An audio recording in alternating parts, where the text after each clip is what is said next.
Hi అండి. ఇప్పుడు మనం చూస్తున్నాము ఇక్కడ శ్రీ తులసమ్మ ఫర్నిచర్ షాపు. ఇందులో మనకు వచ్చేసి ఇది అమీన్పూర్కి దగ్గరలో ఉంది.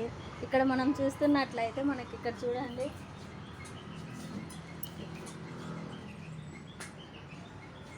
ఇది ఒక మోడల్. సో ఇక్కడ మనం చూస్తున్నాము ఇది సోఫాలో మనకి ఇక్కడ చూస్తున్నట్లయితే వీటి యొక్క కాస్ట్ వచ్చేసి ఇక్కడ వచ్చి మీరు అడిగితే చెప్తారండి. సో ఇక్కడ వచ్చేసి మనకి లాకర్స్ లాగా ఉండేవి, టెంపుల్స్కి మనము పూజ గదిలో ఉపయోగించేవి, ఇక్కడ బీర్వాలు,